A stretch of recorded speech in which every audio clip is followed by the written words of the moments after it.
माँ की कसम खा के, भारत माँ की कसम खा के बोलता हूँ, ये कानून गरीबों के लिए ठीक नहीं। इनकी गुंडागर्दी देख रहा है, ये लोकतंत्र को अपमानित करने का पाप कर रहे हैं, अपराध कर रहे हैं।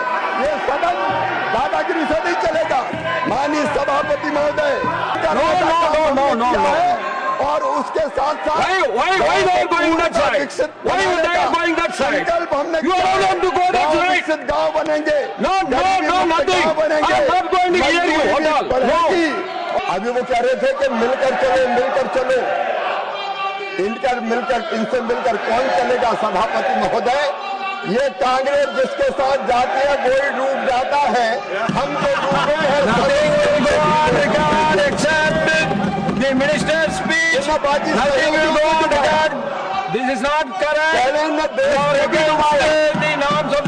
लेकिन माननीय सभापति महोदय, आज सबसे पहले मैं राष्ट्रपिता महात्मा गांधी के चरणों में प्रणाम करना चाहता हूं।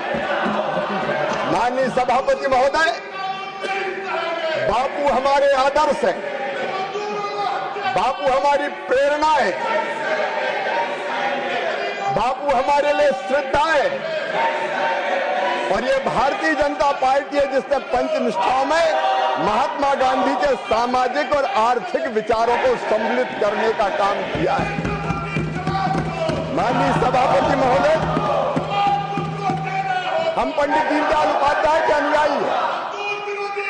दीनदयाल जी कहते थे, माननीय सभापति महोदय, मानव जीवन का अंतिम लक्ष्य परमात्मा की प्राप्ति, और परमात्मा को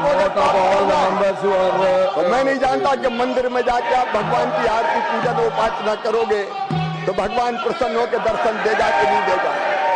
तीज त्योहारों पर व्रत और उपवास रखोगे तो नारायण प्रसन्न होकर दर्शन देगा कि नहीं देगा, मैं नहीं जानता। लेकिन अगर दीनों की सेवा कर ली, दुखियों की सेवा कर ली, अरे अगर गरीबों की आंखों के आंसू पहुंच दिए तो गरीबों की उन आंखों में तुम्हें साक्षात भगवान के दर्शन होंगे, साक्षात नारायण दिखाई देगा। ये दरिद्र की सेवा ही नारायण की पूजा है। और माननीय सभापति महोदय, इसलिए हमारे प्रधानमंत्री श्रीमान नरेंद्र मोदी जी, जिनको मैं 35 सालों से जानता हूं, उनके दो आदर्श, एक राष्ट्र प्रथम और दूसरा सेवा, दीनों की सेवा, दुखियों की सेवा, गरीबों की सेवा, दलितों की सेवा, आदिवासियों की सेवा, माता बहन और बेटियों की सेवा, किसानों की सेवा और नौजवानों को साथ। ये मनरेगा की बात कर रहे हैं। माननीय सभापति महोदय, आज से नहीं, अनेकों वर्षों से रोजगार और गांव के विकास की योजना बनती रही है, क्योंकि है अपना हिंदुस्तान कहाँ, वो बसा हमारे गांव में। गांव के विकास के बिना देश का विकास नहीं हो सकता, और इसलिए गांव के विकास की योजनाएं एक के बाद एक अनेकों आई। ग्रामीण जनशक्ति कार्यक्रम आया, ग्रामीण रोजगार के लिए कृषि योजना आई, काम के बदले अनाज योजना आई, राष्ट्रीय रोजगार कार्यक्रम आया, ग्रामीण भूमिहीन रोजगार गारंटी कार्यक्रम आया, जवाहर रोजगार योजना भी आई, संपूर्ण ग्रामीण रोजगार योजना भी आई, काम के बदले अनाज योजना भी आई। माननीय सभापति महोदय, एक योजना ने थोड़ा काम किया, जब उसमें कमी रही तो नाम बदल के दूसरी योजना लाई गई। वैसे ही नरेगा भी आई। पहले इन्होंने महात्मा गांधी के नाम पर नरेगा का नाम नहीं किया, लेकिन जब 2009 में चुनाव आए और वोटों का सवाल आया, तब महात्मा गांधी का नाम जोड़ने का काम इन्होंने किया। ये तो चुनाव के लिए महात्मा गांधी का इस्तेमाल करते हैं। माननीय सभापति महोदय, ये बात कर रहे थे बापू की, गांधी जी के आदर्शों की हत्या अगर किसी ने की तो कांग्रेस ने की। माननीय सभापति महोदय, महात्मा गांधी ने 1948 जनवरी में यह कहा था कि आजादी प्राप्त हो गई, कांग्रेस का जो काम था वो पूरा हो गया, अब कांग्रेस भंग कर दो, लोक सेवक संघ बना दो। लेकिन आजादी के आंदोलन की विरासत का चुनावी लाभ लेने के लिए पंडित जवाहरलाल नेहरू ने कांग्रेस समाप्त नहीं की, और इनने बापू के आदर्श की हत्या तब पहली बार की। माननीय सभापति महोदय, बापू के आदर्शों की हत्या ये सदैव करते रहे हैं। इनने देश को बांट के बापू की हत्या की। कितनी बार बापू के विचारों की हत्या करेंगे माननीय सभापति महोदय।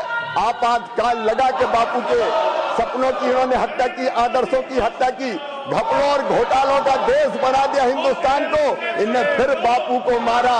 कितनी बार बापू को मारेंगे माननीय सभापति महोदय। मैं आपसे निवेदन करना चाहता हूं, ये मनरेगा की बात खड़गे साहब आप कर रहे थे, अगर हिम्मत है तो सुनो। मैं आपको बताना चाहता हूं, मनरेगा को भी अगर ठीक से लागू करने का काम किया तो हमारे प्रधानमंत्री श्रीमान नरेंद्र मोदी जी ने किया। मैं आंकड़ों के साथ आपको बताना चाहता हूं, खड़गे साहब हिम्मत है तो सुन लेना, हिम्मत है तो सुन लेना, हिम्मत है तो सुन लेना। आपके समय यूपीए के समय जो मनरेगा थी उसमें कुल सृजित श्रम दिवस थे 1660 और मोदी जी ने किए 3210। माननीय सभापति महोदय, रिलीज की गई राशि की बात कर रहे थे, गरीबों की बात करने का तो हक ही नहीं है कांग्रेस को। आपने मनरेगा के नाम पे भी ठगा। रिलीज की गई केंद्रीय निधि यूपीए के सरकार ने की 2,13,220 करोड़ 39 लाख रुपए और मोदी जी की सरकार ने की 8,53,810 करोड़ रुपया। माननीय सभापति महोदय, पूर्ण किए गए काम खड़गे साहब आपकी सरकार ने किए केवल 153 लाख और मोदी सरकार ने किए 862 लाख। माननीय सभापति महोदय, मैं आपके सामने यह पूरा विवरण रखना चाहता हूं। जो राज्यों की बात कर रहे हैं, मैं कहना चाहता हूं, इसको भी मैं कांग्रेस के अध्यक्ष खड़गे जी से कहना चाहता हूं, एक बार ढंग से सुन लेना। अलग अलग राज्यों को आपने कितनी राशि दी और हमने कितनी राशि दी। आंध्र प्रदेश को यूपीए के समय मिली 26,260 करोड़, लेकिन मोदी सरकार ने दी 75,634 करोड़। अरुणाचल प्रदेश आपने दी 393 करोड़, मोदी जी की सरकार ने दिए 3,747 करोड़। आसाम को आपने दिए 4,668 करोड़, नरेंद्र मोदी जी की सरकार ने दिए 19,035 करोड़। बिहार को आपकी सरकार ने दिए 9,649 करोड़, मोदी जी की सरकार ने दिए 51,502 करोड़।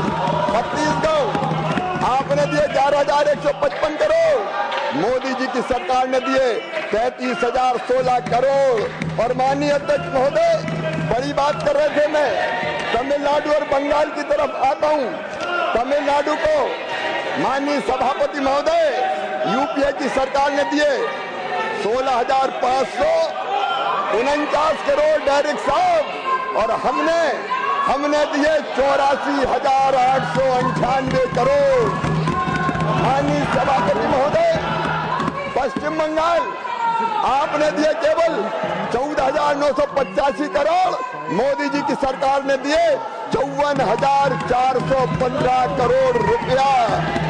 जब पश्चिम बंगाल ने निधियों का दुरुपयोग किया, पैसा भ्रष्टाचार की बलि चढ़ा दिया, बड़े काम छोटे छोटे कामों में बांट दिए, ठेकेदारों को उपकृत किया गया, तब जांच करके कार्रवाई करने का और पैसा रोकने का काम किया। आपने ना तो पूरा पैसा दिया। और माननीय अध्यक्ष महोदय, ये मजदूरी दर की बात कर रहे थे अभी खड़गे साहब। खड़गे जी, कम से कम आप ही सुन लो। आप आंकड़े बता रहे थे मुझे 2021 में कोविड था, कोविड, और ये हमें गर्व है, हमने 1,11,170 करोड़ रुपया खर्च करके गरीबों मजदूरों को रोजगार देने का काम किया।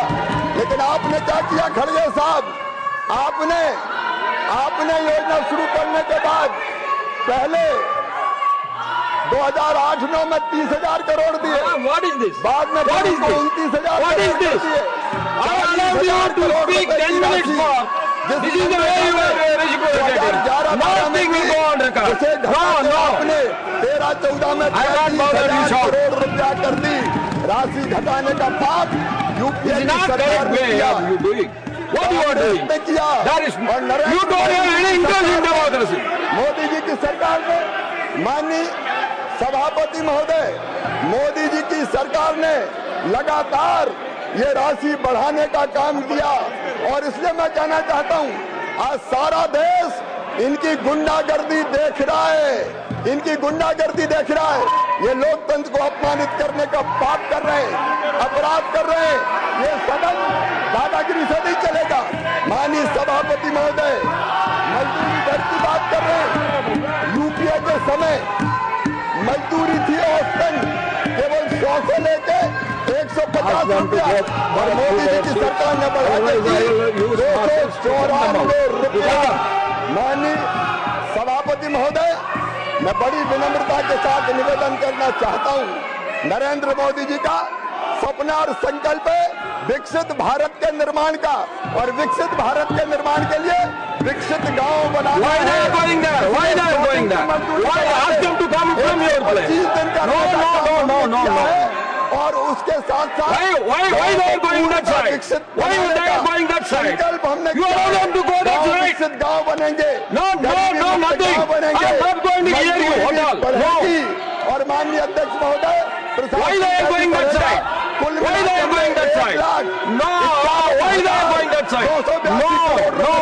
दान किया है, रोजगार भी मिलेंगे, गांव का विकास भी होगा, देश भी आगे बढ़ेगा। और इसलिए माननीय अध्यक्ष महोदय, ये विधेयक अत्यंत आवश्यक था और मुझे गर्व है कि इसको प्रस्तुत करने का मुझे अवसर मिला है। बहुत बहुत धन्यवाद।